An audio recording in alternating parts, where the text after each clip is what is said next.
Okay, so at the roundabout, I'm going to take the first exit, so just leaving the industrial estate.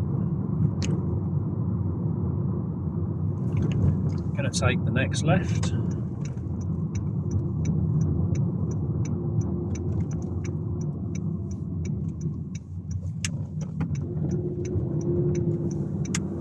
And enter the road right.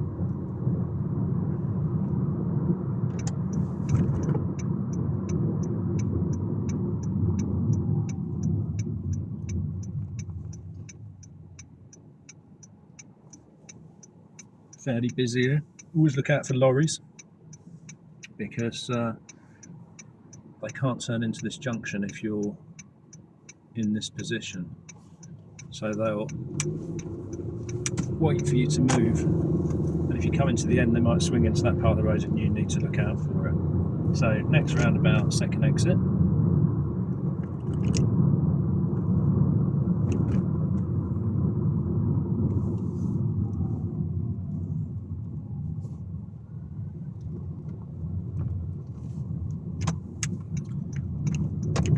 And then if you can move into the right-hand lane.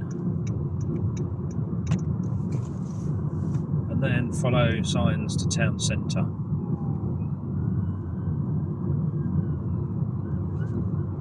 Got some blue lights coming up in the distance behind. I think the fire engines have probably just left the fire station, so I need to keep an eye on that.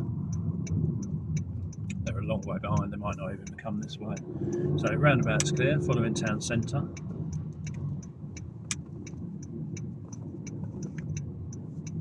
And off on this one.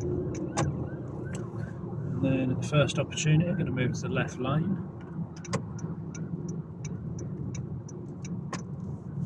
And this is a 30 limit, so holding the speed. So yeah, they did actually go that way, but it's a very long way behind the fire engines. They just went through the roundabout just now in another direction. Because fire engines tend to go out in pairs, so it could be that the other one is coming out a different exit. So, still following town centre on the sign, which is the second exit, which requires this lane.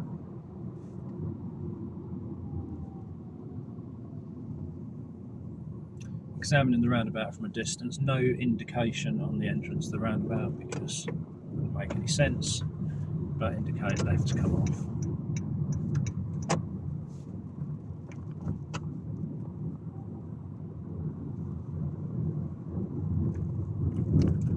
And then following the road ahead. Remember, when you're doing a driving test, you just follow the road ahead unless there's a direction, unless you're following road signs, unless you're following the sat-nav. Same applies, to be honest, if you're following the sat-nav. So if it doesn't tell you anything, you just continue to follow the road ahead. Same with road signs. If there's a sign that says town centre and then you go through 3 different junctions that you can all go straight on through all of them, then you just keep going straight on until another road sign appears. So often people get lost because they start just turning off randomly rather than continuing to follow the road ahead after they've been given a direction by a road sign, by the nav, and in the case of a driving test, by the examiner, which, as I say, the standard is they'll tell you at the start to follow the road ahead. So we're going to carry on down here. And we're going to take that next road on the left. Seems the car in front is going the same way.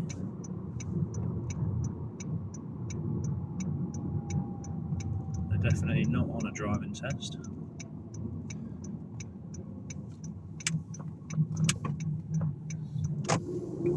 And then this road has got speed humps. Now that solid white line is supposed to force you not to drive through it, to move you into the middle.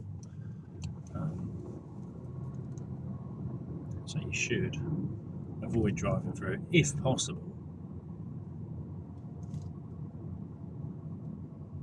The idea is essentially that the edge of the speed bump is a lot flatter, so people run their wheel on the bit that isn't as much of a bump in order that they can go across it faster. Ooh. That was some interesting driving from that chap in his Fiesta.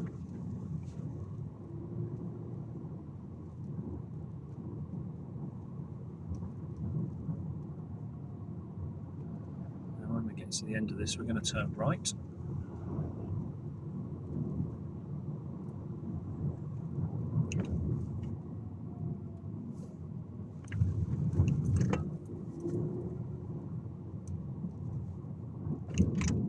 Which again is where the car in front is going. Hopefully they'll go a different way. I don't particularly want to look like I'm following them. As I say, they're not on a driving test because I could see who was driving and it wasn't an examiner. So another speed hump. Again, they've got very worn out solid white lines.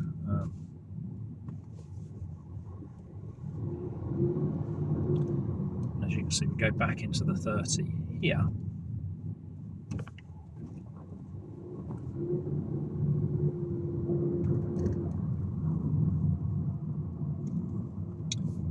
Just check in for parked cars, etc.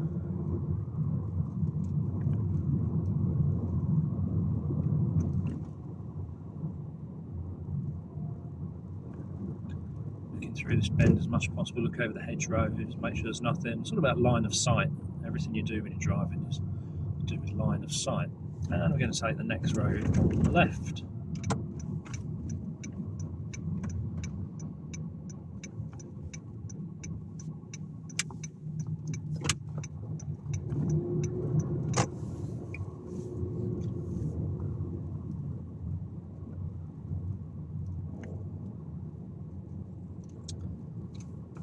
And then at the end of the road, I'm going to turn right.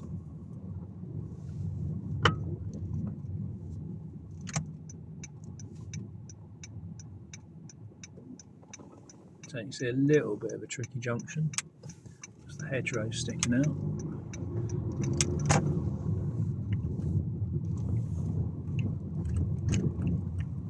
And then follow it through. Parked cars, so you can just sit centrally at this point. If there are parked cars, obviously you can go round. I'm going to turn left here.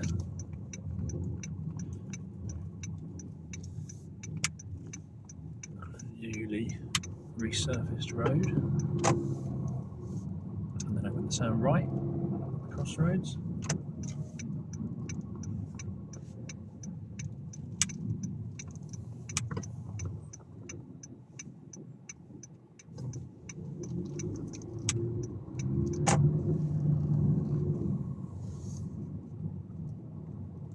Then it's going to be left at the end of the road.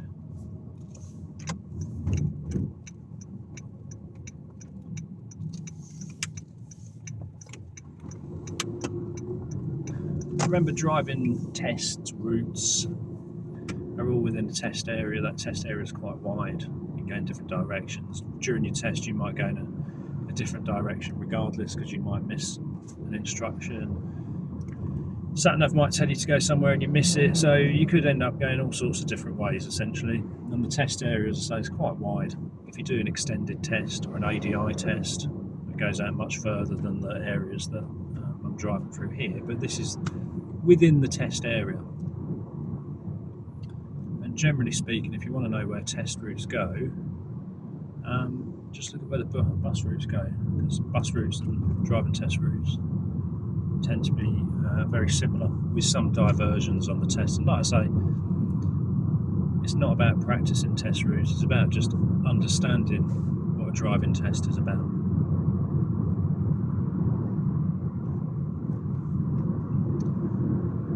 So carrying on down to the bottom, be careful to control your speed here. So it's a hill, it's a 30 limit. It's a 30 limit because of the street lights.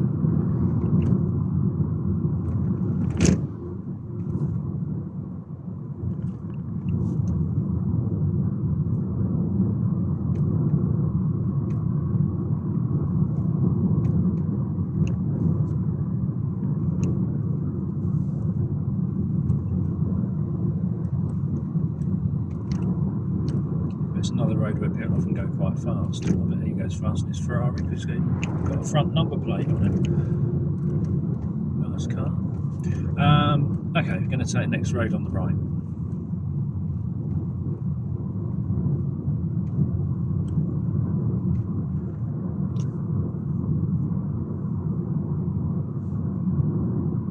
So just see the bus is going into it.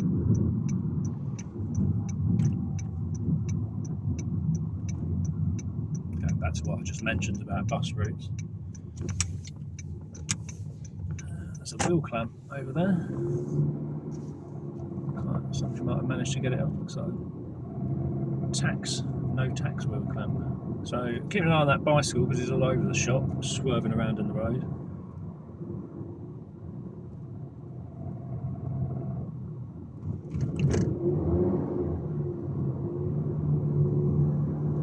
And just keep your eyes peeled because you often get parked cars on roads like this. So there's a brow of a hill. And as I say, it's driving test routes. It's all about being able to drive a car. You should be able to take a test absolutely anywhere if you can drive a car correctly. Anything within the route that is complicated and you couldn't possibly know it as you come up to it, i.e. getting into the correct lane, then they need to tell you beforehand. Otherwise, you'll end up going in the direction that they didn't want you to go in. So they dictate the lanes to you if it's not something that you can possibly know about. So I was going to say, I bet that white car shoots out, which is fine. Bring it in. I'm going to stop in my driving position or slow down in my driving position. Bring it back out.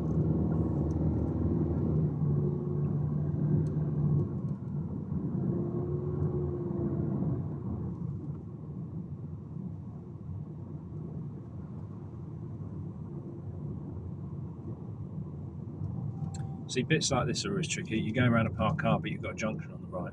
So someone could easily come out of that junction. If you saw the Fiesta come out earlier on this drive, then he just shot out of the junction at speed. Didn't really look. And if you were going past parked cars at that point, he's going to go head on into you, essentially. So you have to be the one that's checking because you can't assume that someone else will be looking. Right, we are going left at the end of this. Failed to mention as we're coming up to it. And then at the end of the road here, going to turn right.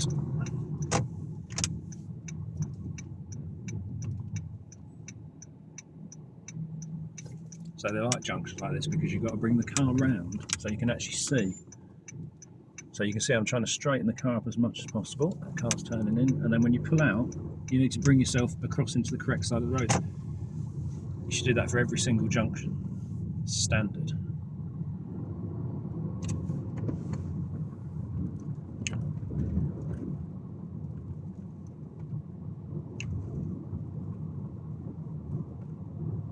So just keeping your eyes peeled as you come down here.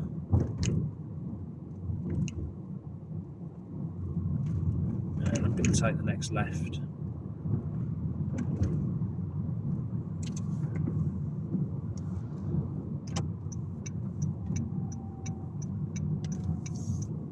So it's a tight junction. Make sure you look through it, don't just dive into it because there could be someone crossing at any point here and then you've got parked cars. Lots of parked cars. This road can be really quite tricky because it's difficult to see where the gaps are, but you can't just stop all the way down at the end of it. So here, I've got a large gap to the right. This orange van is coming. I can't see a lot of gaps, but he is going to move in. No, he's parking. Also got a car pulling out of a parking space. So it's just trying to work out. Now I need to work out if there's anything else coming, and there's a big enough gap that both I and that car can fit into.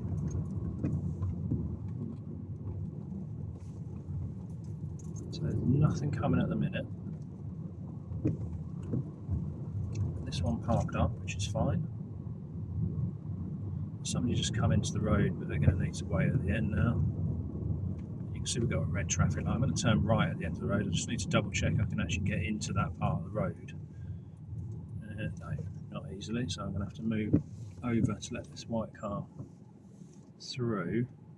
Now actually the car in front of me has driven into the bike box, which would give me a little bit of space, but I'm still going to be sticking out. There's not enough gap for me to pull in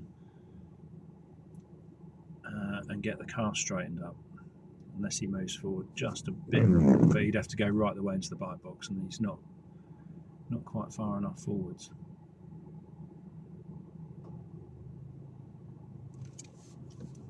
So this can be slightly tricky if you're stuck in this sort of position because cars coming up behind you might not know that you're going to turn right.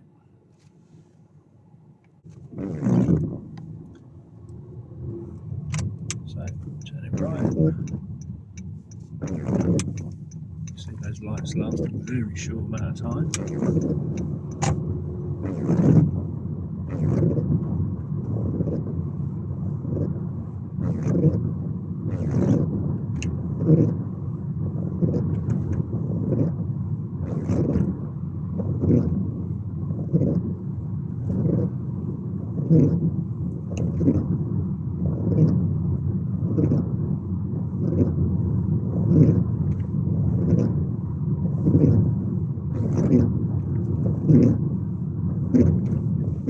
So you can see it's obviously raining. This car's got automatic headlights and it's got auto wipers, which is why they're going so fast, because they've decided to go that fast. But the headlights have come on, wipers have come on. You do actually have to put the wipers on to auto for them to work, so otherwise they stay off completely. Now if you were driving along and you didn't clear your windscreen, it's going to be a serious fault, because you should be clearing your windscreen. It's not optional to clear it. You need to see where you're going. So you need to make sure you put your wipers on at the appropriate time. It's not unheard of for people to fail a test immediately because the car's either steamed up, where it's a damp day and they've stood outside, walked outside, got in it, and then it's steamed up while they're sat there talking for the first 5 minutes. Or they don't clear the windscreen before driving off and the windscreen's covered in rain. So you've got to make sure that the windscreen is clear. And as I say, lights on if you need them on, but in this car they come on anyway. And you can't switch off the automatic function in this car. The lights come on regardless. So we're turning right on the roundabout.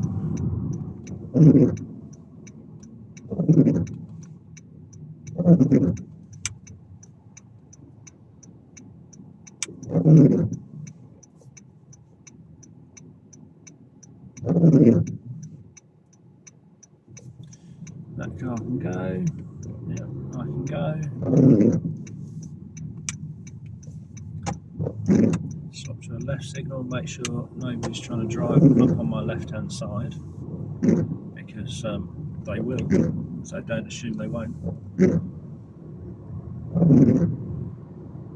If you don't put yourself in the correct position or put the correct signal on, there is an extremely high chance that somebody will try and go either side of you, especially on roundabouts like that. Right, and then we carry on up. So this road is a 40 limit. It's raining, the road surface is wet, so this now means that you need a minimum 4-second gap, which I'm just over 4 seconds behind. So you can see it's quite a long way behind 4 seconds.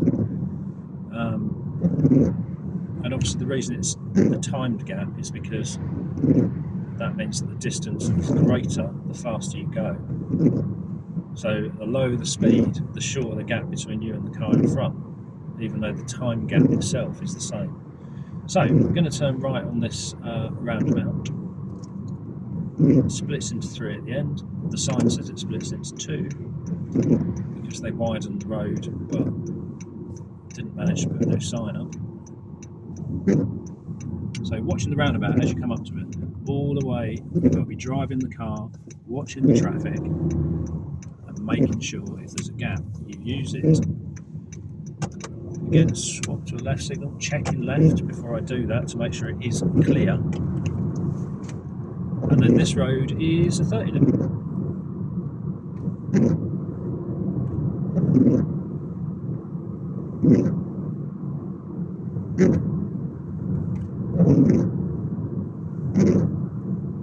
So I'm going to take the second exit on this, which says Master Lord Village Central Avenue. So you can't signal left as you approach this roundabout. Don't get stuck on the crossing, it's quite big when you look at it. Again, watching the roundabout on the approach. Left signal now.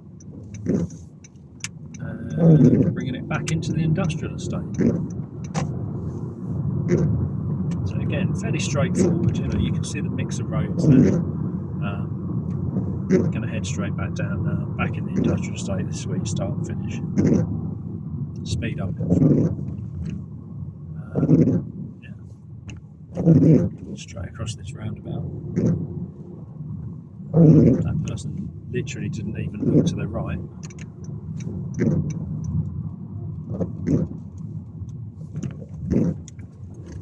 And yeah, so straight back down, and that is another general test area route